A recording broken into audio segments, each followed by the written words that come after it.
গর্ভবতী হওয়ার চেয়ে খুশির সংবাদ একজন নারীর কাছে আর কিছু হতে পারে না। কিন্তু আমি এই সংবাদে শঙ্কিত। শুধু আমি না, আমার পরিবারের সবাই শঙ্কিত। আমার 1.5 বছরের দুধের বাচ্চাটা ক্ষুধায় কান্না করছে, কিন্তু আমার সেদিকে কোনো নজর নেই। দরজায় দাঁড়িয়ে শাশুড়ি, স্বামী আর ননদের তর্ক শুনছি। আমার শাশুড়ি হাফসা বেগম চিল্লাচ্ছে, এইবারও যদি তোমার বউ আমারে নাতি দিবার না পারো, তাই আমি তোমার আবারও বিয়া করামু। কি আলেক্ষী বউ আনলাম গো, আমারে বংশের বাত্তি জ্বালানির লেগিয়া একটা নাতি দিবার পারে না। হানির আব্বু তাকে বোঝানোর চেষ্টা করছে, আম্মা ছেলে হয় নাই তা হানির আম্মুর কোনো দোষ নেই। তোমাকে কতবার বলবো, বাচ্চা ছেলে হবে না মেয়ে হবে সেটা মেয়েদের হাতে থাকে না। তুমি আর কথা কইও না বাবা, আমার চুল বাতাসে পাকে নেই, আমি এইসব জানি। আর পাশের বাড়ির রইসের সেদিন বিয়া করছে, হ্যার স্যারা হইয়া পড়ল, আর তোমার বউ এতদিনও একটা জন্ম দিতে পারতাছে না। আম্মা তুমি বোঝার চেষ্টা করো। পাশ থেকে ননদ মৌমি বলে উঠে, শুধু মাকে বুঝলে হবে ভাইয়া, তুমি একটু বুঝতে চেষ্টা করো। আম্মা তো হাসা কথা কইছে, তুই একটা শিক্ষিত মেয়ে হয়ে এসব কথা বলছিস? ভাইয়া প্রশ্নটা শিক্ষিত কিংবা মূর্খ হওয়ার নয়। কিছু জিনিস যুক্তি দিয়ে চলে না। তোর ছেলে না হলে আমাদের বংশ সামনে যাবে কেমনে? তোদের যা খুশি কর। আমার তো বাড়িতে থাকতে মন চায় না। শুক্রবার দিন একটু বাসায় আরাম করব তা না, সারাদিন ছেলে ছেলে করে মাথার পোকা নাড়িয়ে দিচ্ছে সবাই। বলে আমার স্বামী বের হয়ে যায়। তখনই শাশুড়ি মা আবার শুরু করলো, দেখছিস মমি, জানি না তোর বাপে কি দীক্ষা আমার হামিমরে এই বউ বিয়া করাইলো। আমার ছেলেটা ঘরে একটুও শান্তি পায় না। নিজে তো মরে গেছে, আমারে থুইয়া গেছে এইসব দেহার লাগিয়া। তা যা বলছো আম্মা, বাবা তো সাদা চামড়া দেখিয়ে ছেলেকে বিয়ে করিয়েছিল, না দেখলো গুণ, না দেখলো শিক্ষা। খালি এইটা, বিয়ার অত বৎসর ওইসে অহনো ভালো কইরা দুইটা রানতে পর্যন্ত পারে না। আর তার মা বাপ তো বিয়া দিয়া আজাই রইছে, 2 টাকা জিনিস লগে দেয় নাই। কটুক্তি করে মৌমি বলে, আহা মা এভাবে বলো না, পরে তোমার ছেলের বউ আবার বলে বসবে আমরা যৌতুক চাই। তার মুখে তো এখন আবার খই ফোটে। একটু গলা উঁচিয়ে আমার শাশুড়ি বলে, কি এর যৌতুক? হোর বাইত আওনের সব মাইয়ারাই ঘর সাজানোর জিনিসপত্র আনে, এইটা যৌতুক কেম নয়? তোমার যে কথা মা, ঘর সাজানোর জিনিস আনবে। আরে এত বছর ভাইয়ের বিয়ে হইল, একটা ভালো কাপড় দিছে ভাবির বাড়ি থেকে? 2 ঈদে যে কাপড় দেয় মনে হয় ফুটপাত থেকে কিনে আনছে। মনে আছে বিয়ের সময় তোমাকে দেওয়া শাড়িটার কথা? মনে থাকবো না? 1-2 দিতেই রং উঠটা গেছিল। খালি ওই শাড়ি, যা কাপড় দিছে সব 2 নম্বরই। আমার তো মাঝে মধ্যে মনে হয় বিয়ার তোর ভাইরে যেই স্বর্ণের চেইন দিছিল সেইটাও ইমিটেশনের। তা যা বলেছ, একবার শেখরার কাছে গিয়ে পরীক্ষা করিয়ে নিও যে ঠকবার শ্বশুর বাড়ি তোমার ছেলের কপালে জুটেছে। না আর দাঁড়াতে পারলাম না। দিন রাত এদের কথা শুনতে শুনতে অসহ্য হয়ে গেছে। কত সহ্য করা যায়? এরা কি ভাবে আমি মানুষ নই? কথাটা ভেবেই রুবি নামের 25 বছরের নারী নিজের ঘরের দরজা বন্ধ করে দেয়। এদিকে ছোট্ট মেয়েটা কান্না করে চলছে। রবির ভীষণ রাগ হলো, তাই মেয়েটাকে একটা থাপ্পড় দিল। বাচ্চাটা কিছু বুঝতে না পেরে আরো জোরে কান্না করে দিল। রবি বুঝতে পারল সে কি ভুল করেছে। তারপরই মেয়েটাকে বুকে জড়িয়ে অনেকক্ষণ কাঁদল। একটু পর মেয়েকে শান্ত করে খাইয়ে ঘুম পাড়াতে পাড়াতে বলতে লাগলো, আম্মু অনেক খারাপ, তোমায় মেরেছে, কিন্তু কি করব বলো, মাথায় রক্ত উঠে গিয়েছিল। আচ্ছা বলো তো, তোমার দাদার বাড়ির সবাই আমার সাথে এমন করে কেন? এমন তো না ওনারা তোমার নানার বাড়ি থেকে বেশি বড় লোক। আমরা সবাই তো মধ্যবিত্ত। রবির কথায় ছেদ পড়ে দরজায় কড়া নাড়া শব্দে। বাইরে থেকে আওয়াজ ভেসে আসে, আম্মু আম্মু। রবি বুঝে তার বড় মেয়ে উম্মে হানি ডাকছে, তাই ছোট মেয়ে হামরাকে বিছানায় রেখে দরজা খুলে দেয়। 4 বছরের একটা পুতুল ঘরে প্রবেশ করে। গোলাপি ফ্রক সামনে বব কাটা চুলে হানির নিষ্পাপ চেহারাকে আরো সুন্দর করে তুলেছে। আম্মু ক্ষুধা বলে হানি কাঁদতে থাকে। রবির মনে পড়ে সেই কোন সকালে সে হানিকে খাইয়েছে। এখন দুপুর গড়িয়ে প্রায় বিকাল হতে চলেছে। এত ঝামেলার মধ্যে মেয়েকে খাওয়াতে ভুলে গিয়েছিল রুবি। হানি বোনের পাশে বসো, আম্মু খাবার আনছে। হানি লক্ষ্মীমের মতো বিছানায় উঠে হামরার পাশে বসে পিঠে হাত বুলাতে লাগলো। রবি গেল খাবার আনতে। রবি খাবার বাড়ছিল, তখন তার শাশুড়ি হাফসা বেগম এলেন। বোমা তুমি এইখানে, ভালো হইছে। এখন কথা শুনো, কাল সকালে এক জায়গা যাওন লাগবো, তয়া রয়ে থাইক। জি মা, কোথায় যেতে হবে? হামিমের ফুফু ফোন করছিল, এখন কবরেজের কথা কইল। তার তাবিজ নাকি মেলা কামের, যারা গেছে সপ্তাহের কাম হইছে। তুমি গেলে এবার নাতি ওইবই। মা এসব করে কোনো লাভ নেই। মুখ বাকি হাফসা বেগম বলে, লাভ না খেতি তোমারে ভাবতে কইছে কেডা? যা কইছি তা করো, আমার নাতি লাগবো। রবি শাশুড়িকে বোঝাতে চেষ্টা করে, মা এগুলো কুসংস্কার, এগুলো বিশ্বাস করতে নেই। হাফসা বেগম দাঁত মুখ খিচিয়ে বলে, আরে আইসে আমার সংস্কার শিহানির লোক। বলি, তোমার চেয়ে বহুত শিক্ষিত মাইয়া দেখছি জীবনে, তুমি তো মাত্র ইন্টার পাস। এত কথা কইও না, ডাক্তারে পরিষ্কার কইছে আগে 2 বার সিজার হইছে, তাই এইবারের পরে তোমার আর বাচ্চা নাও হইতে পারে। আমি চাই তুমি এই বেদ থাও। আমার নাতিনগুলা সৎমার কাছে বড় হোক, এইটা আমি চাই না, তাই যা কই তা হুনো বলে হাফসা গটগট করে সেখান থেকে চলে গেল। রবি দীর্ঘ নিঃশ্বাস ফেলে খাবার নিয়ে ঘরে গেল। হানি মেঝেতে বসে নিজ হাতে খাচ্ছে, কারণ রবি নিজের মেয়েকে ছোট থেকেই সব রকম কাজ শিখিয়ে বড় করতে চায়।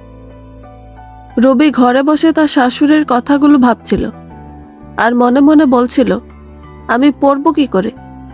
অনার্স ভর্তির পরেই তো বিয়ে হয়ে যায়। নিজের ঘরে তো আমি বলতে গেলে রাজকুমারীর মতো ছিলাম। মা বাবা ভাইয়া কেউ আমাকে কোনো কাজই করতে দিত না।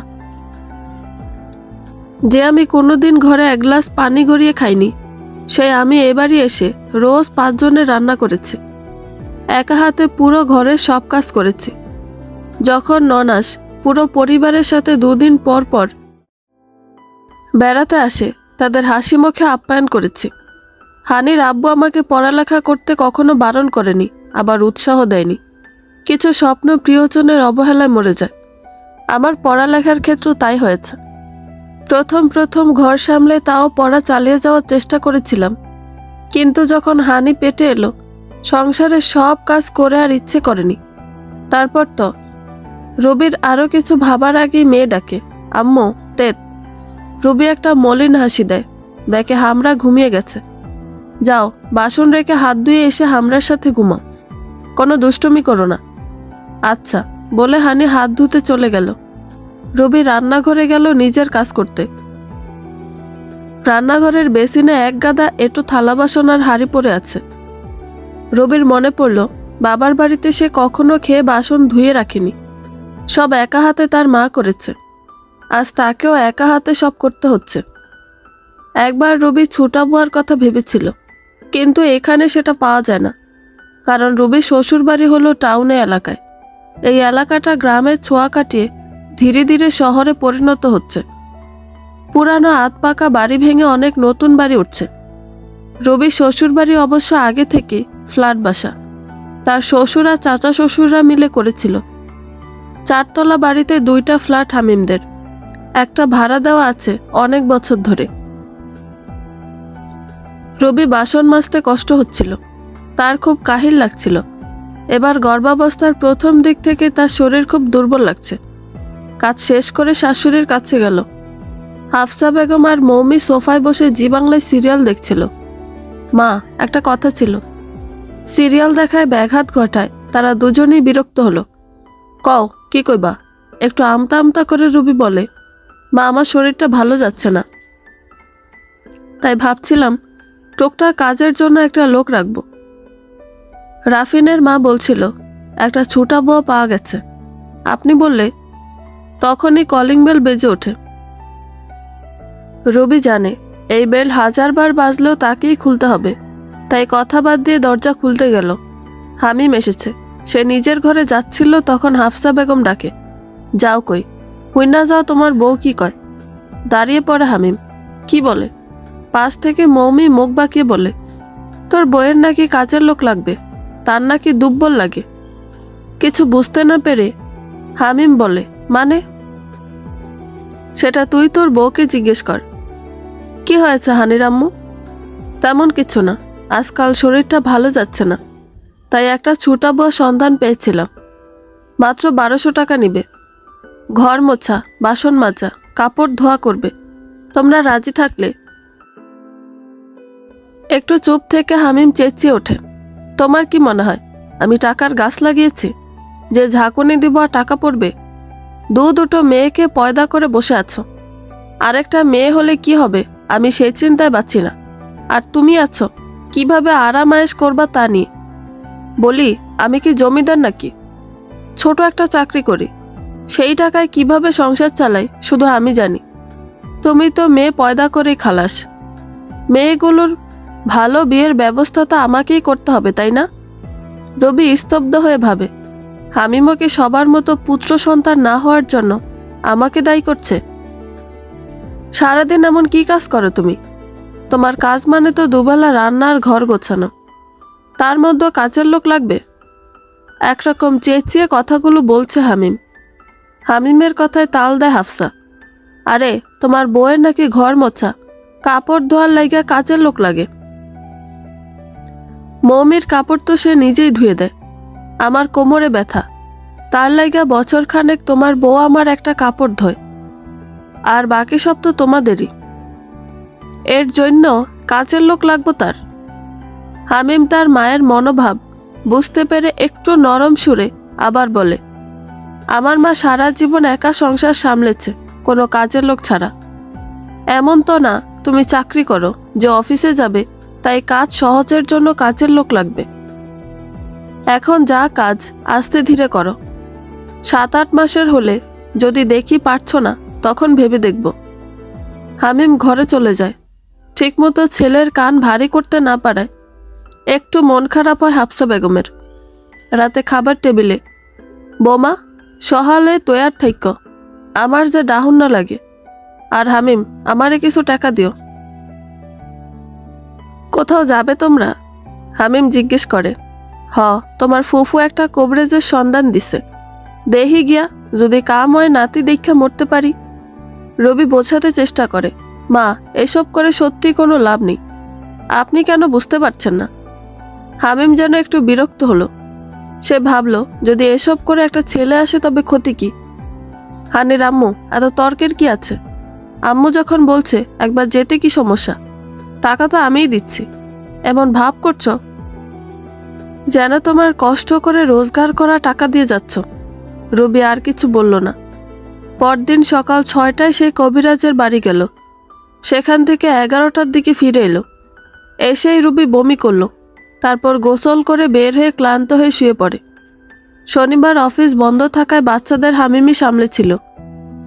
রবিকে এভাবে অসুস্থ হয়ে পড়তে দেখে প্রশ্ন করে, কোনো সমস্যা? কি হলো সেখানে? রবি ক্লান্ত হয়ে চোখ মেলে। এত নোংরা জায়গা, কি বলবো। চারদিকে পায়খানার প্রস্রাবের বাজে গন্ধ। একটা পাগলকে সবাই কবিরাজ বানিয়ে রেখেছে। বাবা বাবা বলে ডাকছে। মা আমাকে লোকটার কাছে নিয়ে গেল। আমার মাথায় হাত দিয়ে দোয়া করতে বলল। লোকটা তার ময়লা হাতে আমার মাথা আর গালে ধরল। ভাবতেই গা গুলিয়ে উঠছে। বুঝতে পেরেছি, আচ্ছা বিশ্রাম করো। রবি কখন ঘুমিয়ে গেল সে বুঝতে পারল না। ফোনের রিংটোনে ঘুম ভাঙে। দেখে তার মায়ের ফোন। হ্যালো আম্মু, তুই আজকে বিকেলে একবার আয় তো। কেন? এলেই সব বলবো। আমি আর এসব নিতে পারছি না। আমি তো শাশুড়ির সাথে কথা বলে নিয়েছি, তুই আয়। আচ্ছা। হামিম ঘরে এসে বলে, মা ফোন করেছিল, তোমাকে যেতে বলেছে। তুমি যাবে? হ্যাঁ, না হলে রাতে আবার আসবে কিভাবে? রবির বাবার বাড়ি খুব বেশি দূরে নয়, সিএনজি দিয়ে যেতে 40 মিনিট লাগে। তারা বেরিয়ে পড়ে। বাড়ি পৌঁছে রবি বুঝতে পারল সেখানে খুব থমথমে পরিবেশ বিরাজমান। ভয়ে জড়সড় হয়ে এক কোণে চুপটি করে দাঁড়িয়ে আছে রবির ভাবি লীনা। রবি হামিমার বাচ্চাদের নিজের ঘরে বসিয়ে বাইরে বসার ঘরে যায়। কি হয়েছে, এত জরুরি তলব? রবির মা নাহিদা মরা কান্না শুরু করলো। দেখ রবি, আমার কি সর্বনাশ হলো। তোর ভাই নিজের পছন্দে বিয়ে করে আজ আমার না খেয়ে মরার অবস্থা। এই মেয়ে আমার সাথে যা নয় তাই ব্যবহার করে, আমি কিছু বলি না। তাই আমি ঠিক করেছি, হয় সে বাড়িতে থাকবে, না হয় আমি। আহ, আম্মু কি হয়েছে বলবে তো? ভাবি আবার কি করেছে? কি করেছে? তোর ভাবি নাকি চাকরি পেয়েছে, এখন চাকরি করতে চায়। তুই আমাকে বল, সে চাকরি করলে আমার ঘরের কাজ কে করবে? নিজের মাকে আজ অনেক অচেনা লাগছে রবির কাছে। সে একবার নিজের ভাবির দিকে তাকালো, একবার নিজের ভাইয়ের দিকে। ভাইয়া, তুমি কি বলো? আমি আর কি বলবো, আম্মু যা বলে তাই। দেখ, এ বাড়িতে থাকতে হলে লীনাকে আম্মুর কথা শুনে থাকতে হবে। রবি অনেকক্ষণ চুপ করে রইল, তারপর লীনার কাছে গিয়ে ওর হাত ধরল। ভাবি, তুমি এই বাড়ি ছেড়ে চলে যাও। লীনা কিছু বুঝতে না পেরে চোখ তুলে তাকালো। রবি দেখে লীনার চোখ দুটো অসম্ভব ফুলে আছে। তুমি কার জন্য কাঁদছ? এরা কেউ তোমার দুঃখ বুঝবে না। এ দুনিয়াটা অনেক স্বার্থপর। আজ যদি তুমি এদের জন্য থেমে যাও, এরাই তোমাকে একদিন পায়ের নিচে পিষে দিবে। রবির মা নাহিদা ধমকে ওঠে। এসব কি কথা রবি? তোমাকে আনা হয়েছে ওকে বোঝাতে। তাই তো করছি আম্মু। আমি ভাবিকে চোখে আঙুল দিয়ে সত্যিটা বুঝিয়ে দিচ্ছি। রবি, এত অবাক কেন হচ্ছে আম্মু? আমি সত্যি বলছি। ভাইয়া, কি যেন বলছিলে? আম্মু যা বলবে তাই হবে। তাহলে তখন বিয়েটাও নিজের আম্মুর পছন্দে করতে। তোমাদের ছেলেদের সমস্যা কি জানো? নিজের মা আর বোন ছাড়া অন্য কারো কষ্ট চোখে পড়ে না। একটা মেয়েকে সুখে স্বপ্ন দেখিয়ে বিয়ে করিয়ে নিয়ে এসেছো, এখন তার সব স্বপ্ন তুমি নিজের হাতে ভেঙে দিচ্ছ। ছি, লজ্জা বলে কিছু আছে তোমার? রবি, তুই একটু বেশি বলছিস না? না ভাইয়া, আমি অনেক কম বলছি। বিয়ের আগে থেকেই তো তুমি জানতে ভাবি লেখাপড়া জানা মেয়ে, সে একদিন চাকরি করবেই। কি হলো বলো, জানতে না? ভাবি বলেনি তোমাকে নিজের স্বপ্নের কথা? হ্যাঁ, কিন্তু বিয়ের আগে দেওয়া সব কথা কি রাখা সম্ভব? বিয়ের আগের জীবনটা আলাদা থাকে। আর ও চাকরির কি দরকার? আমি তো কম কামাই করি না। তাছাড়া আজ বাদে কাল বাচ্চা হলে তাদের কি দেখবে? ভালো বলেছ, বিয়ে করার সময় শিক্ষিত মেয়েকে প্রয়োজন। কেন? তোমার বাচ্চাকে পড়ানোর জন্য? নাকি সবাইকে বলার জন্য যে আমি রোজ আমার উচ্চশিক্ষিত বউকে দিয়ে ঘরের কাজ করাই? নাহিদা খেকিয়ে ওঠে। তুই কি বলতে চাস? ঘরের কাজ করা খারাপ? কখনোই না। আমি বলছি ঘরের কাজটাকে তোমরা যেভাবে মূল্যায়ন করো সেটা খারাপ। আচ্ছা, একবেলা রান্না করে 3 বেলা খেলে কি পেট খারাপ করে তোমাদের? তবুও কেন একজনকে 3 বেলায় রান্না করতে হয়? আমি তো তোদের জন্য সারা জীবন করেছি এসব, তখন তো তোর মায়া লাগেনি। আজ পরের বাড়ির একটা মেয়ের জন্য মায়ের বিরুদ্ধে কথা বলছিস? মা, তুমি ভুল করছো। আমি তোমার বিরুদ্ধে না, তোমার হয়ে কথা বলছি। মা, তোমরা শাশুড়িরা কেন বুঝতে চাও না? একটা মেয়ে নতুন সংসারে অনেক আশা নিয়ে আসে। তোমার দরকার নেই তাকে নিজের মেয়ের মতো ভালোবাসার, শুধু তাকে একটা মানুষ মনে করো। কিন্তু তোমরা তো ছেলের বউকে ঘরের কাজ করার আর ছেলে জন্ম দেওয়ার যন্ত্র মনে করো। রবির ভাই বলে, রবি, নিজের মায়ের সাথে কেউ এভাবে কথা বলে না? কিন্তু আমি বলছি। আচ্ছা ভাইয়া, তুমি বলো আমি ভুল কি বলছি? তুমি বলো, তোমার বিয়ের আগে সব কাজ তো আম্মু করতো, তাহলে ভাবি আসার পর সব কেন ভাবিকেই করতে হয়? দুজনে ভাগ করেও তো কাজগুলো করা যায়। তোমাদের বিয়ের 1 মাসের মধ্যে বাবা মারা গেল, কিন্তু দোষ কার হলো? ভাবির। সবাই বলল নতুন বউ অলক্ষী। কই, তোমাকে কেউ দোষ দিল না। বিয়েটা তো তুমিও করেছিলে। আসলে ভাইয়া, কি বলো তো, কিছু জায়গায় আমরা ভুলে যাই এগুলো আল্লাহ প্রদত্ত। এতে ছেলে বা মেয়ে কারো কোনো হাত থাকে না। ভাই, আমার কথা বুঝতে চেষ্টা করো। তুমি তোমার মাকে ভালোবাসো, তাতে কোনো সমস্যা নেই, কিন্তু নিজের স্ত্রীকে অবহেলা কেন করছো? তারও তো তোমার উপর হক আছে। হামিম দরজায় দাঁড়িয়ে সব শুনছিল। নাহিদা জোরালো গলায় বলে, তুই যা খুশি বল, আর যাই হয়ে যাক, আমি চাই না লিনা চাকরি করুক। সে যদি চাকরি করে তবে বাড়িতে থাকতে পারবে না। পাঠিয়ে দাও ভাবিকে ফেরত, আর তাকে ফেরত পাঠিয়ে নিজে অপেক্ষা করো, কারণ তোমার মেয়েও হয়তো কিছুদিনের মধ্যে ফেরত আসবে। মানে কি বলছিস এসব? তুই কেন ফেরত আসবি? ভয় পাচ্ছ কেন আম্মু? জানো তুমি ওই বাড়িতে আমার সাথে কি কি হয়? বিয়ের প্রথম দিন থেকে সবাই আমাকে কথা শোনায়। মনে আছে বিয়ের সময় আমার শাশুড়িকে একটা শাড়ি দিয়েছিলে যেটার রং জ্বলে যায়, পরে তার বদলে পরদিনই আরো 3টা শাড়ি পাঠিয়েছিলে। হ্যাঁ, সেটা নিয়ে এখন আমাকে সবাই কথা শোনায়। তুমি তো জানো বিয়ের আগে আমি কিভাবে ছিলাম, ঘরের কোনো কাজই করতাম না। আর এখন তুমি ভাবিকে দিয়ে যেমন কাজ করাও, তার দ্বিগুণ কাজ তোমার মেয়েকে ওই বাড়িতে একা করতে হয়। একটু ভুল হলে অশিক্ষিত, কোনো গুণ নেই, এমন হাজার কথা শুনতে হয়। হাইলাইট শুনবে? কাল আমার শাশুড়ি সাবধান করে দিয়েছে, যদি এবার ছেলে না হয় তবে তোমাদের জামাইয়ের আবার বিয়ে দিবে। রবির ভাই এসব শুনে প্রচণ্ড রেগে যায়। এত বড় সাহস! আমার বোনের ওপর অত্যাচার! তুই আগে বলিসনি কেন? ওদের কাউকে আমি ছাড়ব না বলে সে উঠে দাঁড়ায়। বসো ভাইয়া, শান্ত হও। একটা কথা বলো, তুমি কোন মুখে হানির আব্বুকে বা ওই বাড়ির মানুষদের শুধরানোর কথা বলবে? সবার আগে নিজে বদলাও। আমার সংসার আমি বুঝে নিব। মা নিজের মেয়ের ভবিষ্যৎ ভেবে হলো এবার বদলাও।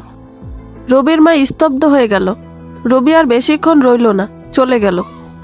সারা রাস্তা সে হামিমের সাথে কোনো কথা বলেনি। বাড়ি ফিরে দেখে রুবির বড় ননদ মৌরি এসেছে। তাদের দেখতেই হাফসা বেগম বলে ওঠে, তোমরা আইস? দেহ মৌরি কি কয়। হামিম জিজ্ঞেস করে, কি বলে? মৌরি রুবির কাছে গিয়ে বলে, একটা ক্লিনিকের সন্ধান পেয়েছি। কয়েক মাস পর আলট্রা করে ছেলে না মেয়ে বের করা যাবে। যদি মেয়ে হয় তবে সেখানে গর্ভপাতের ব্যবস্থা আছে, যাতে পরবর্তীতে আবার তুমি মা হতে পারো। কথাটা শেষ হওয়ার আগে মৌরির গালে সজোর একটা থাপ্পড় দেয় রুবি। আজ সন্তানের ওপর আঘাত এসেছে, তাই একজন মা বড় ছোট হওয়ার সকল সীমারেখা ভুলে গেছে। আমার বাচ্চার দিকে যদি আর কোনোদিন চোখ তুলে তাকিয়েছেন, আপনার চোখ আমি তুলে নিব। কথাটা বলে নিজের মেয়েদের নিয়ে গটগট করে ঘরে নিয়ে দরজা আটকে দেয় রুবি। ঘটনাটা এতটাই আশ্চর্যজনক আর অকস্মাৎ ছিল যে সবার বুঝতে একটু সময় লাগলো। সবার আগে মৌরি প্রতিক্রিয়া দেখায়।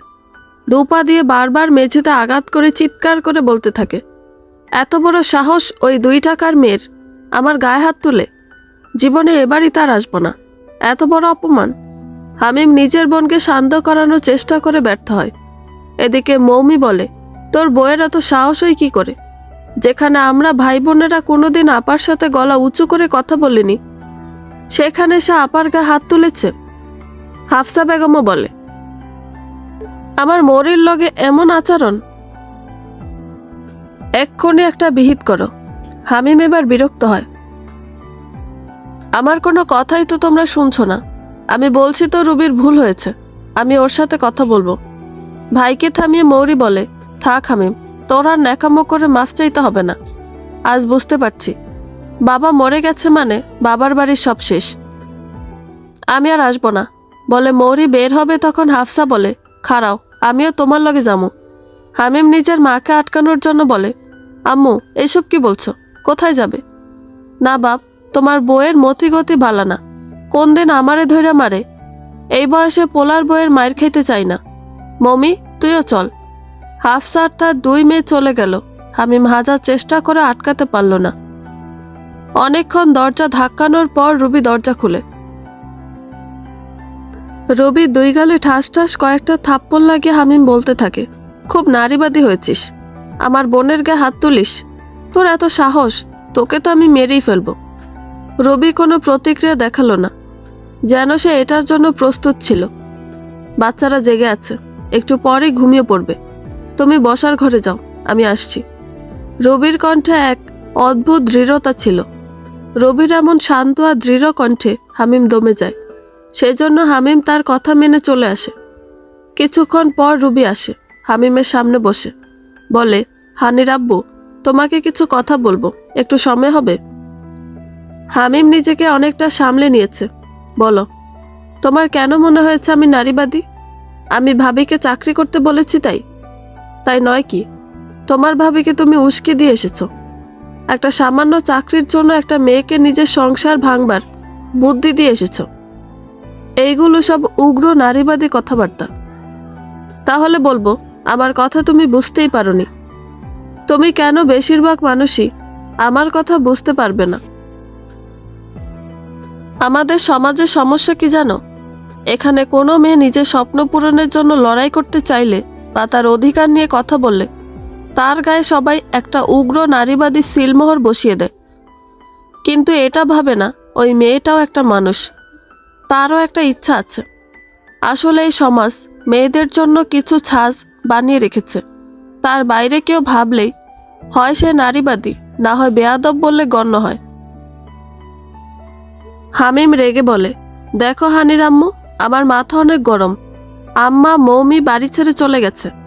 আপা বিয়ের পর প্রথম এই বাড়িতে এসে কাঁদলো। তোমার এসব ঘ্যান ঘ্যান শুনতে ভালো লাগছে না? তোমার বেশি সময় নিব না, আমার কথাগুলো একটু শোনো। সত্যি বলতে, এই যে তোমরা ছেলেরা মেয়েদেরকে এমন নিকৃষ্ট প্রাণী ভাবো, এর জন্য আমরা মেয়েরাই দায়ী। কারণ প্রত্যেকটা ছেলে মেয়ে তাদের মায়ের কাছ থেকে শিক্ষা পায়, আর তারা ছোটবেলা থেকেই দেখে বড় হয় মা কত ত্যাগ করে। মা সবার শেষে খায়, সবসময় সবচেয়ে ছোট মাছের টুকরো খায়, সবার জন্য সবসময় সব কাজ করতে প্রস্তুত থাকে, সবাইকে ভালো রাখতে চেষ্টা করে। এটা কি খারাপ? তোমার মতো আধুনিক মন মানসিকতার মেয়েরা কি করে বুঝবে মায়ের কষ্ট কি? আরে তোমরা এখনকার দিনের মেয়েরা তো প্রসবের যন্ত্রণাও পাও না, সোজা পেট কেটে বাচ্চা বের করে ফেলো। তোমরা মায়ের কষ্ট বুঝবে কিভাবে? একটা তাচ্ছিল্যের হাসি দিল রুবি। হাসালে হানির আব্বু। একটা মায়ের প্রসবের যন্ত্রণা বুঝতে পারো, কিন্তু সিজারের পর যে একটা মা সারা জীবনের জন্য পঙ্গু হয়ে যায় তা বুঝতে পারো না। আমি জানি না কি করে তোমার এসব ধারণা হলো। যেখানে হানি জন্মের সময় 8 ঘন্টা ব্যথা সহ্য করার পরও প্রসব হয়নি, তাই বাধ্য হয়ে আমার সিজার করতে হয়েছিল। আমার মনে হয় না কেউ শখ করে তার পেটে 7টা পর্দা কাটবে। যাই হোক, এটা নিয়ে আমি যতই বলি তোমার মানসিকতা বদলাবে না। কি যেন বলছিলে? মায়ের কষ্ট বোঝা। তুমি বোঝো? মোটেই না। কিন্তু কেন বোঝো না তা জানো? কেন? কারণ তোমার মা ছোট থেকে কখনো তোমাকে সেটা বুঝতে দেয়নি। কখনো তোমাকে বলেনি, খোকা তুমি রান্না করো, নিজের কাজ নিজে করো। শুধু তোমাকে কেন, নিজের মেয়েদেরও বলেনি। বিয়ের আগে এমন কখনো হয়েছে তোমরা সবাই নিজের মায়ের জন্য খাবার নিয়ে অপেক্ষা করেছো? তোমার মনে আছে কিনা জানি না, এ বাড়িতে আসার পর তোমার বাবা বেশ কয়েকবার তোমার মায়ের গায়ে হাত তুলেছিল। আমার কাছে কিন্তু ব্যাপারটা অস্বাভাবিক লাগেনি। কারণ আমরা যে যাই বলি, প্রায় প্রতিটা ঘরে একজন স্বামী তার স্ত্রীকে মাঝে মধ্যে চড় থাপ্পড় দিবে, শাসন করবে। এটা আমাদের কাছে খুব স্বাভাবিক। আমি নিজে ছোটবেলা থেকে তাই দেখে বড় হয়েছি। তাই প্রথম যেদিন তুমি তোমার মায়ের কথা শুনে আমার গায়ে হাত তুললে, আমার আত্মসম্মানে একটুও লাগেনি, বরং স্বাভাবিক লেগেছে। হামিম একটু নড়ে চড়ে বসে। তুমি কি বলতে চাও? আমাদের পরিবার আমাদেরকে নিজের বউয়ের গায়ে হাত তোলা শিক্ষা দেয়? সত্যি বলতে, আমরা সবাই ভদ্রতার একটা মুখোশ পরে থাকি, যেখানে সবাই বলি মেয়েদের গায়ে কাপুরুষ হাত তোলে। এটা আমাদের বাড়িতে হয় না। কিন্তু সত্যটা হলো, এই কাপুরুষতা বেশিরভাগ পুরুষই করে, কেউ সবার সামনে, কেউ বা 4 দেয়ালে। যারা মেয়েদের গায়ে হাত তোলা এই কাজটা করে না তাদের সংখ্যা খুব কম। আর ব্যতিক্রম তো উদাহরণ নয়, হতে পারে না। তবে কি বলতো, এর জন্য আমরা মেয়েরাই দায়ী। আমরা নিজেদের একটা শৃঙ্খলা আবদ্ধ করে ফেলেছি, যার জন্য আজ মেয়েরা মেয়েদের শত্রু। তুমি কি আমার কথা শুনছ? মাথা নাড়িয়ে হামিম বলে, হ্যাঁ বলো। তুমি আমার বাবার বাড়ির কথাই ভেবে দেখো। দেখো, আজ যদি আমার ভাবি নিজের স্বপ্ন পূরণ করতে না পারে, তবে তার আম্মুর ওপর একটা ক্ষোভ তৈরি হবে। তুমি নিজে বিবেচনা করে বলো, আম্মু যখন বৃদ্ধা হবে তখন ভাবি কি মন থেকে তার সেবা করতে পারবে? অথচ আম্মুর কিন্তু এমন করার কথা ছিল না। আম্মুর উচিত ছিল ভাবির পাশে দাঁড়ানো। কারণ ছোটবেলা হতে আমরা শুনে এসেছি দাদি কিভাবে আম্মুর সাথে প্রতিনিয়ত খারাপ ব্যবহার করত। আম্মু চাইলে বিষয়টা থেমে যেত, কিন্তু এখন উল্টো হলো। একটা মেয়ে আবার অন্য একটা মেয়ের শত্রু হয়ে গেল। আমি বলছি না সব মেয়ে ভালো, খারাপ অবশ্যই আছে, কিন্তু যারা ভালো মনে সংসার করতে শ্বশুরবাড়ি আসে তাদের মধ্যে বেশিরভাগই শাশুড়িকে কখনোই ভালোবাসতে পারে না, ভয় পায়।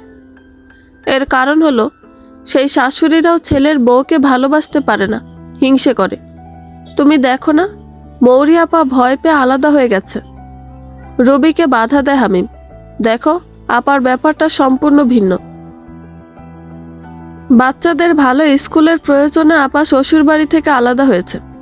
আমি এটা বিশ্বাস করি না যে ভালো স্কুলে ভালো পড়া হয়। পড়ালেখাটা নিজের কাছে। যদি ভালো স্কুল আর টাকা ঢাললে ভালো পড়া হতো, তবে বড়লোক মা বাবার সন্তান উচ্ছন্নে যেত না।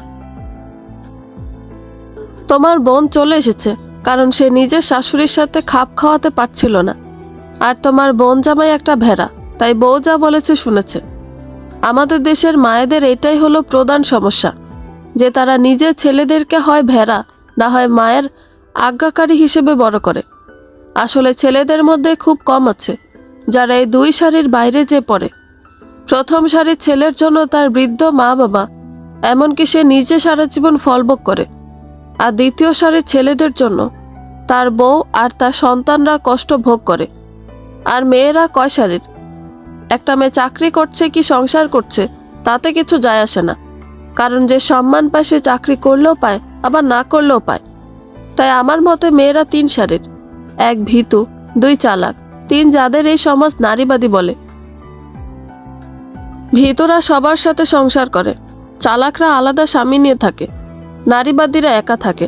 তোমাকে এত কথা বলে আমি এটাই বোঝাতে চাইছি যে আমি নারীবাদী নই, আমি ভীতু প্রকৃতির। ওই বাড়িতে ভাবির পক্ষে কথা বলেছি যাতে সে আমার মা বৃদ্ধা হলে তার সেবা পায়। কারণ একটা শিক্ষিত মেয়ে কখনোই তার অপূর্ণ স্বপ্নের বোঝা নিয়ে শাশুড়ির সেবা করতে পারবে না। আর এ বাড়িতে আপার গায়ে হাত তুলেছি কারণ তোমার বোন আমার ভেতরে থাকা মাতৃত্বকে আঘাত করেছে। ছেলে কিংবা মেয়ে যাই হোক সে আমার, তাই তাকে আপা মেরে ফেলার কথা বলেছে। সেটা শুনে আমি নিজেকে আর নিয়ন্ত্রণ করতে পারিনি। হামিম উঠে দাঁড়িয়ে বলে, বুঝলাম তোমার কথা, এখন যাও ঘুমাও। আর একটা কথা মাথায় ভালো করে ঢুকিয়ে নাও, কাল অফিস থেকে ফিরে যেন আমি আম্মু, আপা আর মৌমিকে বাসায় দেখি। একটু হতাশ হয়ে রবি বলে, তোমার কি আমার কষ্টকে কষ্ট মনে হয় না? হামিম চেঁচিয়ে বলে, মনে হয় বলেই তো এতক্ষণ তোমার এই বালের পেঁচাল শুনলাম। আমার আপার গায়ে হাত তুলেছ, তারপরেও কিছু না বলে সুযোগ দিচ্ছি। তুমি তাদের কিভাবে ফেরত আনবে তুমি জানো। আমার মা বোনকে বাড়িতে ফেরাতে না পারলে তোমার আর এ বাড়িতে থাকার দরকার নেই। নিজের যুক্তি নিয়ে বাপের বাড়ি চলে যাও। হামিম ঘরের দিকে গেল, আর রবি অসহায়ের মতো দাঁড়িয়ে রইল। তোমার ছেলে যদি তার বউকে এমনি এমনি ছেড়ে দেয়, আমি আর জীবনে তোমাদের বাড়ি যাব না মা। হামিম আমার অমন পোলাই না, আমি তারে সুশিক্ষা দিছি। মা আর বোনের অপমান সহ্য করব এতটা ছোট মানসিকতা তার না। হাফসা বেগম জোরালো গলায় কথাগুলো বলে, হলেই ভালো। হ্যাঁ গো, জামাইয়ের সাথে কি তোমার কাইজা হইছে? কাল রাইতে মনে হইল সে কি আমরা আসাতে বেজার। বিরক্ত হয়ে মৌরি বলে, ওফ মা, কি যে বলো না। তুমি আমার বাসায় এসেছো, এতে কে কি বলবে? ঝগড়া হয়েছে তোর মা বাবা আর ভাই বোনকে নিয়ে। তুমি তো জানোই আমার দেবর এখনো কোনো চাকরি করে না। ওই সংসারের সব খরচ তোমার জামাইয়ের পকেট থেকে যায়। এখন নাকি আমার ননদকে দেখতে ছেলেপক্ষ আসবে। শাশুড়ি ফোন দিয়ে যেতে বলল। এবার বিয়ের খরচাটা আমার ঘাড়ে ফেলবে। তুমি বলো, যদি নিজের মা বাবার ভাই বোনের পিছনে সব টাকা খরচ করে, তাহলে আমার ছেলে মেয়ের কি হবে? আজকাল পড়াশোনার খরচ কত বেড়ে গেছে। তোমার জামাই তো এগুলো বুঝতে চায় না, সারাদিন ভাই বোনের ভবিষ্যৎ নিয়ে ভাবে। হাফসা বেগম বিজ্ঞের মতো বলে, তুমি কিন্তু কোনো ঢিল দিবা না। আরে তুমি তো ঠিক কথা কইছো, সব টাকা দিয়া দিলে তোমার সংসার কেমনে চলবো? তোমার পোলা মায়ের ভবিষ্যতের কি হইব? মৌমি একটু বিরক্তির স্বরে বলে, আমি সত্যি বুঝতে পারি না এসব ছেলেরা বিয়ে কেন করে। মা আর বোনের প্রতি যদি এতই টান থাকে তাহলে বিয়ে না করলেই পারে। ঠিক বলেছিস, তো দুলাভাইয়ের মতো পুরুষদের কাছে পৃথিবী একদিকে আর মা বোন একদিকে। এক হলো দুলাভাই, যার জন্য মা বোন সব, আরেকদিকে ভাইয়াকে দেখ, বউয়ের আঁচল ধরে বসে আছে। সত্যি এই হলো আমাদের কপাল, বুঝলি? না হলে শ্বশুর বাড়ির জন্য এত কিছু করি, তাও স্বামীর মন পাই না। আর রবিকে দেখ, আমাদের সবসময় অপমান করেও কেমন স্বামীকে আঁচলে বেঁধে রাখছে। মৌমির চোখ মুখ ঘুরিয়ে বলে, আমি তো শাশুড়ি ননদের ঝামেলাতেই যাব না। শাশুড়ি থাকলেও চলবে, কিন্তু যে ছেলের বোন থাকবে তাকে কোনোদিন বিয়ে করব না। মৌমির কথা বলার ভঙ্গি দেখে হাফসা আর মৌরি হো হো করে হেসে ওঠে। তখনই মৌরির ফ্ল্যাটের কলিং বেল বাজার শব্দে থেমে যায়। মৌরি বলে, এমন সময় তো বুয়া আসে না, কে এলো? আপা দেখ, হয়তো দুলাভাই ভুল করে কিছু ফেলে অফিসে চলে গেছে, আমি যাব। আরে তুই বসে থাক, তো দুলাভাই এমন ভুলও মনের না, হয়তো পাশের ফ্ল্যাটের ভাবি এসেছে, আমি দেখছি। মৌরি দরজা খুলে দেখে বোরকা পরে এক হাতে হানিকে ধরে এবং অন্য হাত দিয়ে পাচা কোলে হামরাকে ধরে দাঁড়িয়ে আছে রুবি। মৌরি রেগে দরজা লাগিয়ে দিতে চাইলে রুবি অনেকটা জোর করে ভেতর এলো। রুবিকে দেখে হাফসা আর মৌমি তেলে বেগুনে জ্বলে ওঠে। তুমি এই বাইত কি করো? আমার মাইয়ার বাপের বাড়ির সুখ কাইরা শান্তি হয় নাই? অহন এইখানে এসো? ভাবি, কোন মুখে তুমি এখানে এসেছ? আর আপা, তুই বা কেমন? এই মহিলাকে ঢুকতে কিভাবে দিলি? একটু চিল্লায় মমি বলে, আরে সে তো জোর করে ভেতর এলো। কি বলতো, পাড়ায় তো দুলাভাইয়ের মান সম্মান আছে, আর এই মেয়ে তো বড় ছোট মানে না। যদি দরজায় দাঁড়িয়ে কোনো নাটক করে, কেলেঙ্কারি শেষ থাকবে না। আমরা পাড়ায় মুখ দেখাতে পারবো না। আর এই মেয়ে বিদায় হও আমার বাড়ি থেকে, এক্ষুনি। রবি সবার সব কথা শুনল। হানি আর হামরাকে বসিয়ে দিল সোফায়। এরপর এমন কাণ্ড করলো যাতে ঘরের তিনজন অবাক হলো। রবি অত্যাধুনিক না হলো, অন্যায় মেনে নেওয়ার মতো মেয়েও না। শ্বশুর বাড়িতে প্রায়ই সবার বলা অন্যায় কথাগুলোর প্রতিবাদ করত, যদিও এতে কোনো লাভ হয়নি। তবে দ্বিতীয়বার মেয়ে হওয়ার পর সে জবাব দিতে ভুলে গিয়েছিল। তবুও গতকালের থাপ্পড়ে সবাইকে বুঝিয়ে দিয়েছিল সে এখনও প্রতিবাদ করতে ভুলে যায়নি। কিন্তু এখন রুবি যা করলো তা কল্পনাতীত। রবি সরাসরি মৌরির পা ধরে বসে কান্না করে দিল। আপু, আপনার গায়ে হাত তোলা আমার অপরাধ হয়ে গেছে, আমাকে মাফ করে দিন। রবির এরকম ব্যবহারে অবাক হলো। হাফসা বেগম মনে মনে খুব খুশি হলো, কিন্তু মুখে বলল, বোমা, তোমার ঢং করা বন্ধ করো। আমার মাইয়ারা অপমান কইরা অহন এইসবের দরহার নাই। মৌমি তাল মেলায়, ভাবি, জুতো মেরে গরু দান করতে এসেছ? মৌরি নিজের পা ছাড়িয়ে নিলে রুবি উঠে দাঁড়িয়ে দুহাত জোর করে কান্না করে বলে, আপু, আপনারা মাফ না করলে আমার যাওয়ার জায়গা নেই। আমার মেয়ে দুটির মুখের দিকে তাকিয়ে হলো আমাকে মাফ করে দিন। আপু, আমি বাবার অনেক আদরের মেয়ে ছিলাম। বাবার বাড়িতে কেউ কোনোদিন আমার সাথে ধমকের সুরে কথা বলেনি। সবসময় সবার কাছে ভাইয়ার চেয়ে আমি বেশি আদর পেয়েছি। কিন্তু বিয়ের পর সব বদলে গেছে। মৌমি চিৎকার করে বলে, ভাবি, তুমি বলতে চাও বিয়ের পর আমরা তোমার উপর অত্যাচার করেছি? না মৌমি, আমি তা বলিনি। আমি শুধু বলেছি বিয়ের পর অনেক কিছু বদলে গেছে, যা আমি ঠিক মানিয়ে নিতে পারিনি। ভাবি, তাহলে আমাদের বাড়ি পড়ে আছো কেন? ফিরে যাও নিজের বাপের বাড়ি। রবি চোখ মুছে বলে, মৌমি, এত সহজ না যত সহজে কথাটা তুমি বললে। মেয়ের বিয়ে দিয়ে যেখানে মা বাবা নিশ্চিত হয়, সেখানে সেই মেয়ে স্বামীর সাথে ঝগড়া করে ফিরে গিয়ে দুদিন থাকলে তাদের চেহারার খুশি চলে যায়। মেয়ের সংসার ভাঙবার ভয় তাদের চেহারায় ভেসে ওঠে। হাফসা বেগম বুঝতে পারল কথা বাড়িয়ে লাভ নেই। রবি মাপ চেয়েছে, ওনার মনের আশা পূরণ হয়েছে। তাছাড়া মেয়ের বাড়িতে তো আর থাকা যায় না।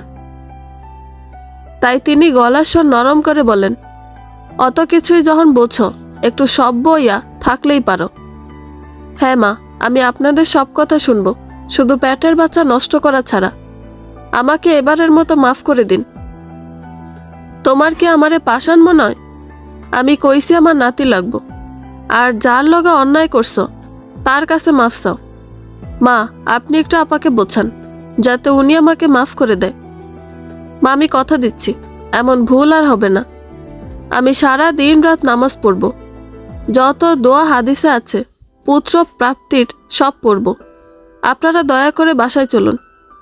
মৌমি কৌতুকের সুরে বলে, যাক, তোমার সুবুদ্ধি হয়েছে।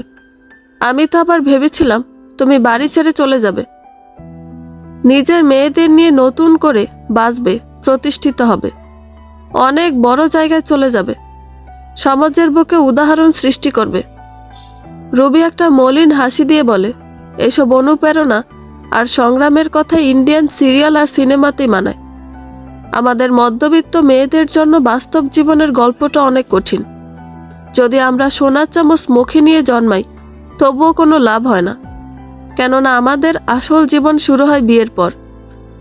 পুরো জীবন অন্যজনের ওপর নির্ভর করতে হয়। তুমি বুঝবে না মমি, কারণ তোমার এখনো বিয়ে হয়নি। আমার এসব বোঝার কোনো দরকার নেই, তোমার সংসার তুমি বোঝো। রবি মৌরির হাত ধরে বলে, আপু, বাড়ি চলুন। আমাকে মাফ করতে না পারলে আমাকে মারুন, যত ইচ্ছা থাপ্পড় দিন, তাও চলুন। এতক্ষণে মৌরি কথা বলে, আমাকে কেন নিয়ে যেতে হবে? ওরা দুজন গেলেই তো হবে।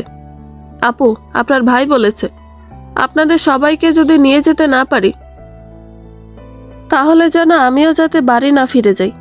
আপনি বলুন, স্বামী সংসার ছেড়ে আমার মতো একটা মেয়ে কোথায় যাবে? মৌরি একটু অবাক হলো। আমি মেয়ে কথা বলেছে? হাফসা বেগম বলে, কইছিলাম না আমার পোলার আমি সুশিক্ষা দিছি। নিজের বইনের অত বড় অপমান সে মুখ বুঝা কিছুতেই মাইনা নিব না। মিলছেনি আমার কথা? মৌমি বলে, থাক থাক, নিজের ছেলে সুনাম করতে হবে না। তোমার ছেলে জায়গায় সত্যিকারের পুরুষ হলে এতক্ষণে ভাবি হাসপাতালে ভর্তি থাকতো, না হলে তালাক খেয়ে বাপের বাড়িতে। হাফসা বলে, আমি আমার পোলারে এমন শিক্ষা দেই নাই যে বইয়ের গায়ে হাত উঠাইব। তুই চুপ কর। মৌরি যেন একটু বেশি শান্ত হয়ে গেল। সে চুপচাপ ঘরে গিয়ে দরজা বন্ধ করে দিল। হাফসার মৌমি আবার রুবিকে কথা শোনাতে লাগলো। আমার মাইয়ারে কোন দিন একটা ফুলের টোকা দিয়া দেখি নেই, তুমি তার ছোট হইয়া গায়ে হাত তুলছ। আল্লাহ তোমারেও মাইয়া দিছে। মৌমি দরজা ধাক্কায়, কিন্তু ভেতর থেকে কোনো সাড়া পায় না। ভাবি, আপা যদি অপমানে নিজের কোনো ক্ষতি করে তোমাকে আমি দেখে নিব। আপা, দরজাটা খুলে দে। রবির এখন ওদের কথা চুপচাপ শোনা ছাড়া কোনো রাস্তা খোলা নেই, কারণ ওদের ছাড়া সে ওই বাড়িতে ফিরতে পারবে না। রবি খুব ভালো করে জানে, দুই মেয়ের মধ্যবিত্ত এক মায়ের পক্ষে নতুনভাবে শুরু করা গল্পের মতো সরল আর সুন্দর হয় না। সে চাইলেই যখন ইচ্ছা তখন ঘুরে দাঁড়াতে পারবে না, নতুন করে সব শুরু করতে পারে না। তাই যতক্ষণ পারছে রবি দাঁতে দাঁত চেপে সব সহ্য করে যাচ্ছে। রবির মতো আরও অনেকেই সহ্য করছে। দরজার ওপাশে একটা মানুষের সিদ্ধান্তের ওপর রবির ভবিষ্যৎ নির্ভর করছে, তাই সে অপেক্ষা করছে দরজা খোলার। রবি, একটু ভেতরে এসো। মৌরির কথা হাফসার মৌমির সাথে সাথে রুবিও অনেক অবাক হলো, কারণ মৌরির গলাটা অনেক নরম ছিল। রবি ভেতরে এলে মৌরি আবার দরজা বন্ধ করে দেয় আর রবিকে বসতে বলে। দুজনেই খাটের ওপর বসে। রবি, তোমার আমাদের সবার ওপর অনেক রাগ, অনেক অভিযোগ, তাই না? রবি মাথা নাড়িয়ে বলে, না আপু, বিশ্বাস করেন এমন কিছু না। মৌরি একটু হেসে বলে, না, তোমার কথা আমি বিশ্বাস করতে পারলাম না, কারণ আমি জানি তুমি কোনোদিন এসব কষ্ট ভুলতে পারবে না। রবি, তোমাকে একটা সত্যি কথা বলি, তুমি হয়তো জানো না, তোমার এত কষ্টের প্রধান কারণ কিন্তু আমি। আপু, অবাক হচ্ছ? আমি কখনো ভাবিনি তোমার কাছে ভুল স্বীকার করব, কিন্তু আজ তোমাকে দেখে অতীতের কিছু পাতা খুলে গেল। একটা কথা বলছি শোনো, আজ তুমি যে কাজটা করেছ সে একই কাজ আমাকেও করতে হয়েছিল। তফাৎ এই, আমি তোমার চেয়ে বয়সে আর সম্পর্কে বড়, কিন্তু আমি যার পা ধরেছিলাম সে আমার চেয়ে দুই দিক দিয়ে ছোট ছিল। আজ যেমন তোমার কোনো দোষ নেই, সেদিন আমারও কোনো দোষ ছিল না। এটা মীরের আব্বুও জানতো।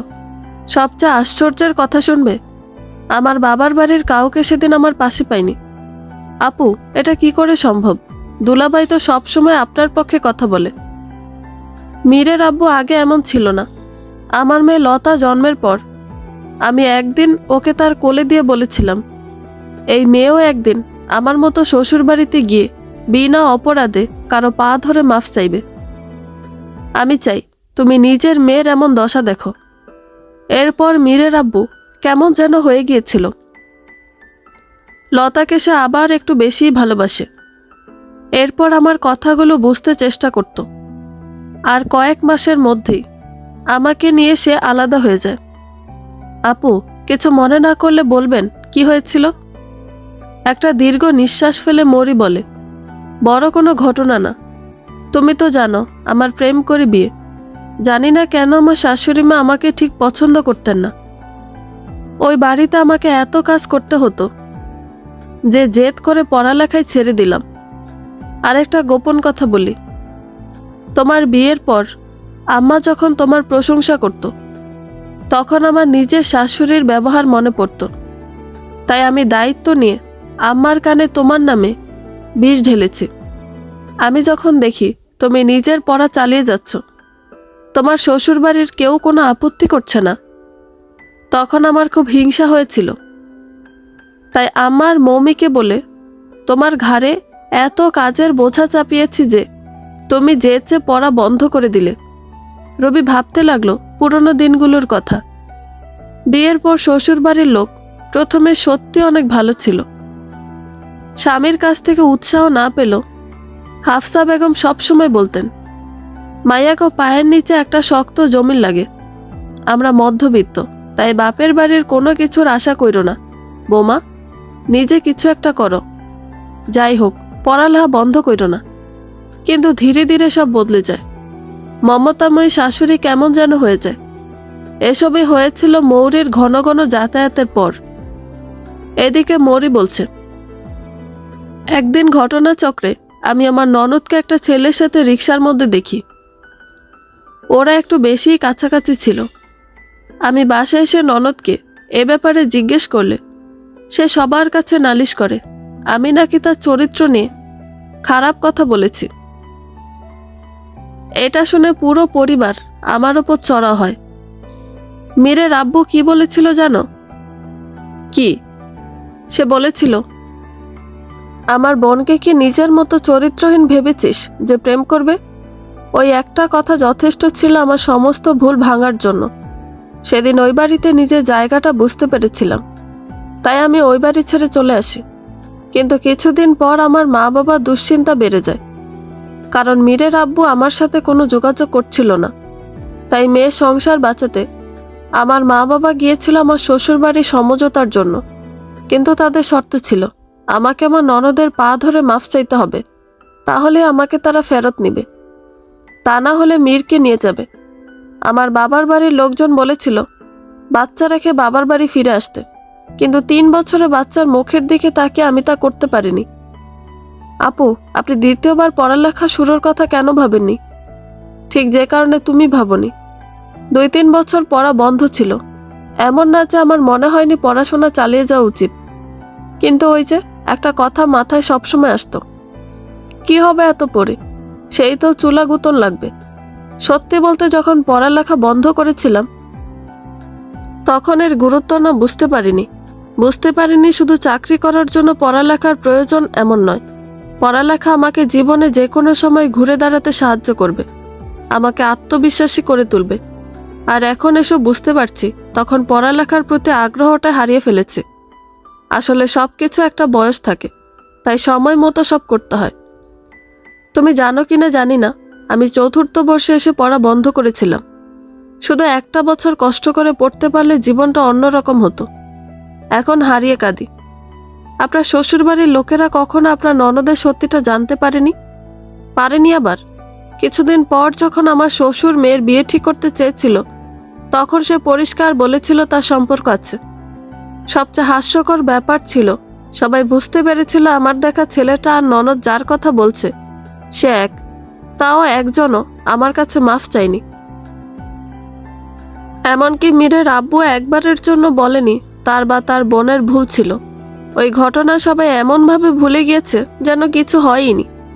আপু, আপনার গায়ে হাত তোলার জন্য আমি মাফ চাইছি।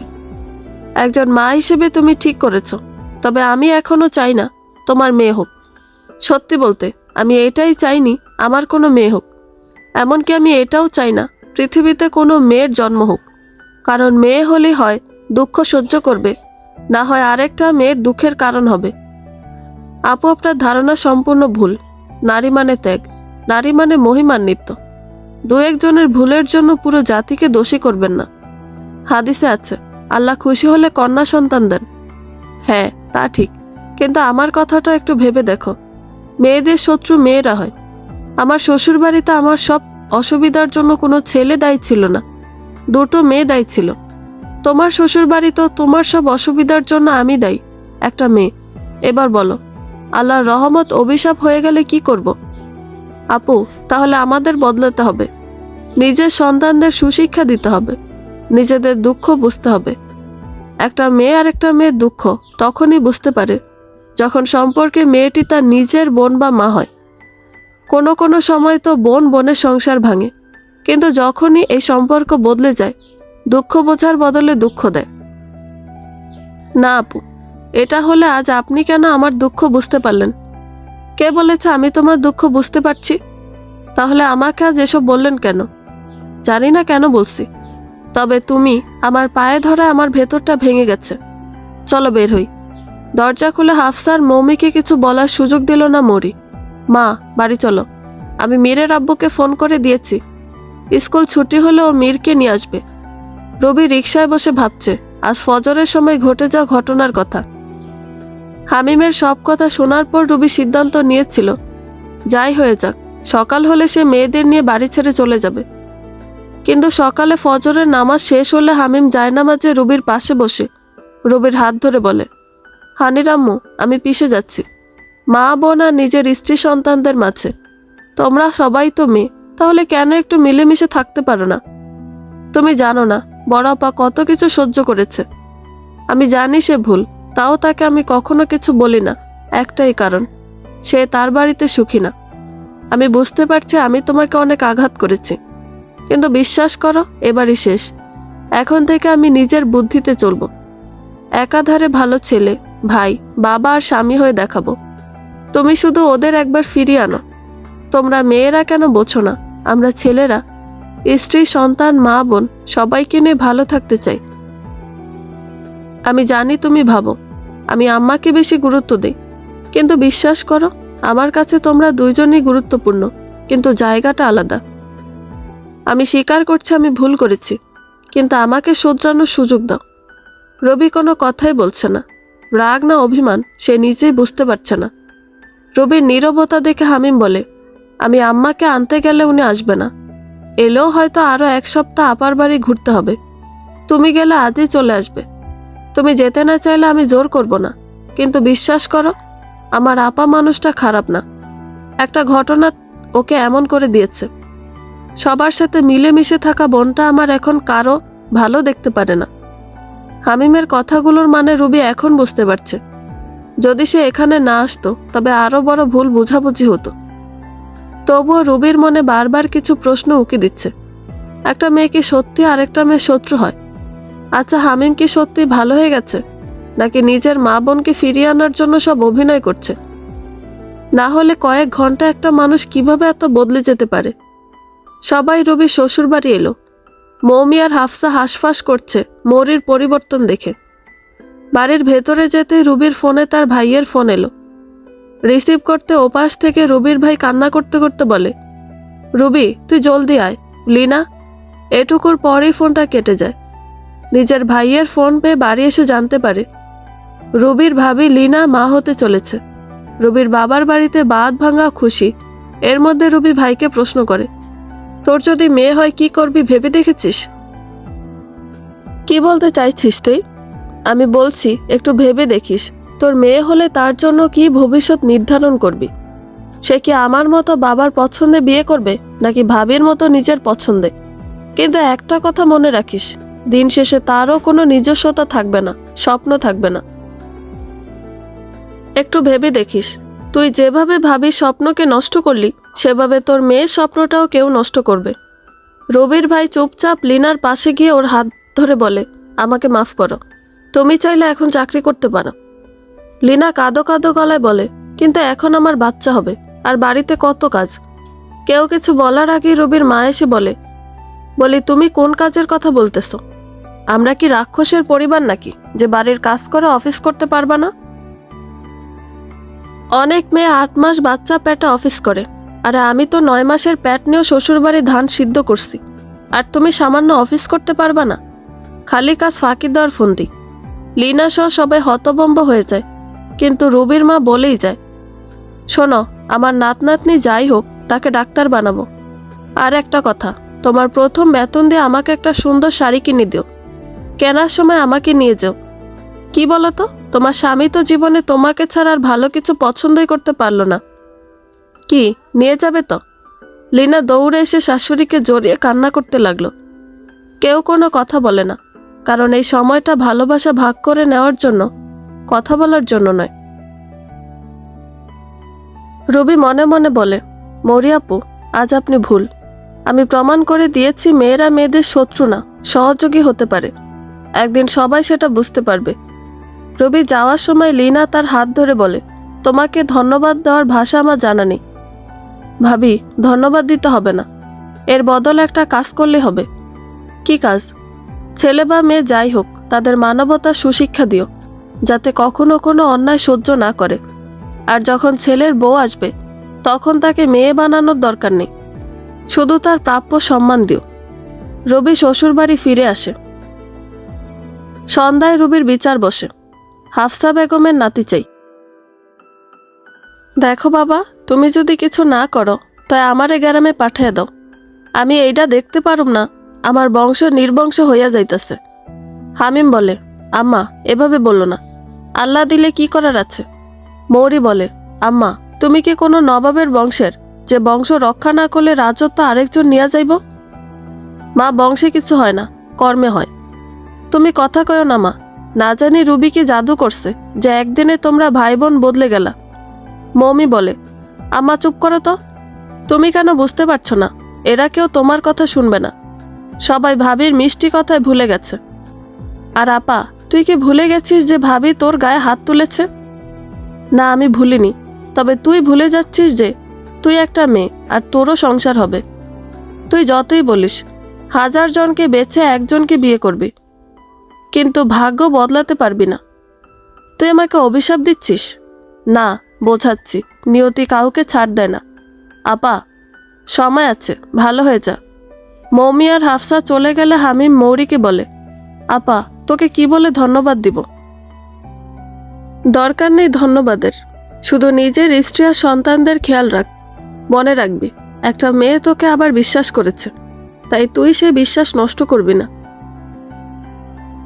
যখন তার তোকে প্রয়োজন হবে হাজির হবি। না, হামিম সত্যিই বদলে গেছে। কখনো কখনো মানুষ কোনো কারণ ছাড়াই বদলায়। হামিম যে বদলেছে রুবি সেই কথা বুঝতে পারে যখন সে তার 3য় মেয়েকে নিয়ে হাসপাতাল থেকে বাড়ি আসে। পাড়ার সবাই এসেছে দেখতে।